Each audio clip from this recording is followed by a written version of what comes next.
The new 2020 Motorola Razr is ridiculously complex, yet also incredibly simple. I'll explain. Today we're going to take apart the new flexible flip screen Razr. We've already taken apart the other folding phone, the Samsung Galaxy Z Flip, so we'll be able to compare the two internal hinge mechanisms side by side. One side note before we get started, when I was tearing down the Samsung Galaxy Z Flip and looking for the bristles that help keep out dust, I was so focused on finding the bristles inside of the hinge itself that I didn't notice Samsung had positioned the bristles elsewhere, across the bottom portion of each half of the frame. Luckily, you guys caught this pretty quick, and I was able to update the description and pin a comment in the teardown video, so thanks for that. The bristles look like strips of black tape at first, but I want you to see what they look like close up. These bristles stretch all the way across the frame, and this is what helped keep the dust out of the phone during my bend test, even after the phone was bent backwards and had the frame snapped. iFixit did their own dust test and found that fine particles still managed to get inside of the phone, but for normal sized dust and sand particles, I think it does a pretty good job of protecting the insides. Now it's time to see if the Motorola Razr has any protections built into its own hinge. Let's get started.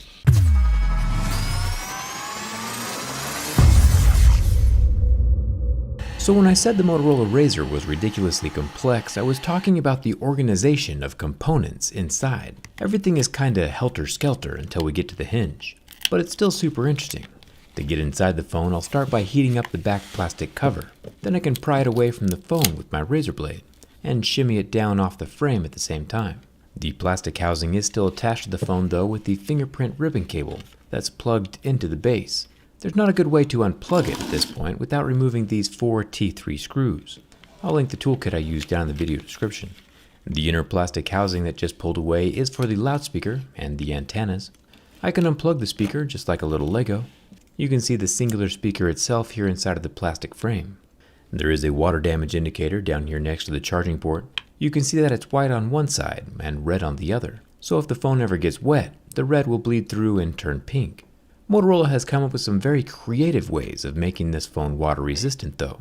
All of this goop surrounding the ribbon cable connection helps keep dust and liquid away from the important bits. This goo feels exactly like you think it would. Flipping the phone around, I now have access to the fingerprint scanner cable, and I can pop that out of its little connector. Now, the smaller glass screen that can be seen when the phone is folded shut is glued on pretty tight, much more solid than usual. It's very difficult to separate the glass from the frame of the phone. Eventually, after many rounds of heat and gentle slicing, I was able to separate the screen and fold it away from the phone. Then I can unplug that OLED panel and release the 2.7-inch screen. What makes this teardown complex is that there are actually 4 sides to the phone. These 2 sides on the rear portion of the phone and another 2 sides under the screen. We're already pretty deep inside this thing and we still have yet to see the motherboard. I'll reach in and unplug the bottom battery. There's 2 of these inside the phone.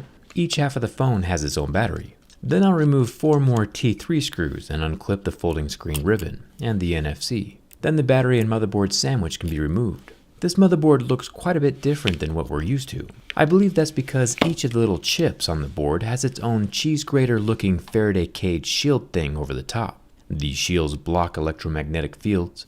Most regular phones, the non-folding ones, are enclosed in a metal and glass sandwich. But this motherboard only has a thin folding plastic screen over the top for protection.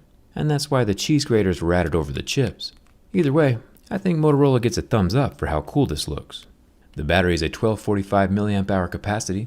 We'll find the top battery here in just a second. Now here is where we run into some issues. Remember, my phone was accidentally folded in the wrong direction, which yanked the bottom of the screen out from its normal position, and the whole thing is very much stuck. Now Motorola is offering screen replacements for this phone for $299, which is pretty fair considering how this is a brand new futuristic flexible technology and it's already the same price as an iPhone 11 Pro screen replacement. Even after aggressively trying to slide the screen down with some pliers, it still wouldn't budge. So I'm sure I did this the incorrect way and just popped it out the top. Then peeled it up off the rest of the phone. It's still crazy how thin this is. You can physically see the 4 puncture wounds in the back from my reverse bend. Phone yoga is pretty dangerous. I found 8 screws holding the top portion of the phone to the frame. Once those were out, I could start removing the top battery, but everything is still very much connected. You can see the long extension ribbon floating through the hinge mechanism, just like we saw with the Samsung Z Flip. I'll unplug the side buttons and the large extension ribbon, but before I can separate all the pieces, they're still held together with one more T3 screw in this top little board and a connector underneath. The phone isn't very well organized inside, but what it lacks in organization, it makes up for in silly putty. There is a slathering of clear goop all over these top boards, and if I had to guess, with how sticky it is, it's probably going to be pretty effective at keeping dust and liquid off the board. The rear-facing 16 megapixel camera does not have optical image stabilization. We have another water damage indicator here next to the battery, and even though I'm calling this phone complex to take apart, there is probably a reason for it. Normally in cell phones, all the connections are easy to access on top of the board, but on this Razr, the board is screwed down and everything is attached underneath, which does complicate things, but if you think about it, it probably helps keep everything plugged in tight while the phone is being flipped 200,000 times over its lifespan. So the complexity might be a good thing. The battery is glued into place. It's a 1265 milliamp hour. So now we're just left with the frame of the Razr and the hinge. And this design couldn't be more different than the Z Flip. Let's check it out. After removing 2 screws, we can see that the center of the phone has 2 flappy bits. These support each half of the screen as it folds shut. Remember, the Razr has a much more gentle curve inside, with no crease in the center of the screen. I'll remove 2 more screws holding down the silver chunk in the center. This heavy guy is the culprit of our 4 damage marks in the center of the screen during the bin test. If you remember, the 4 corners of this guy must have been what pressed outward into the screen from behind. Hopefully that doesn't start to happen with normal use. The curved backside of this metal chunk helps keep the extension ribbon from kinking inside the hinge while it's folding. I'll remove 2 more screws on either side of the hinge. These hold the exterior pins in place. This is where we start to see how much more simple Motorola's design is over Samsung's. This is going to blow your mind. If we zoom in close, we can see that these side portions on the Razr aren't just for decoration. They are the hinge. Like literally kind of the whole thing. You can see that each half of the phone has little gear teeth to keep each half folding equally. But these 2 little bars on either side of the phone is what keeps the phone halves together and allows the hinge to bend. You can see that the left side has the same dual pin design, and once both of them are popped out and removed, the whole phone can just fall apart. Now all we have left are 2 metal flaps and the ribbon cable that's stuck inside of them, and that's it. Really simple. I can hold both halves of the phone together so we can see how the stationary gears line up. There aren't any other moving parts inside of the spine of this phone.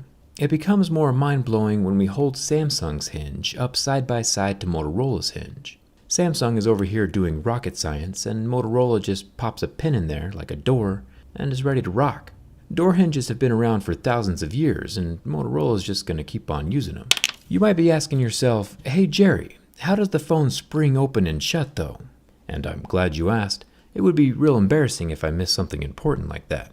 Motorola has very smartly concealed their spring-loaded mechanism inside the phone frame, away from rocks and dust. When the phone guts are in place, the springs are protected inside the frame sidewalls, and can be pressed up against the hinge pin to hold the phone open or closed, and provide resistance during the opening and closing process.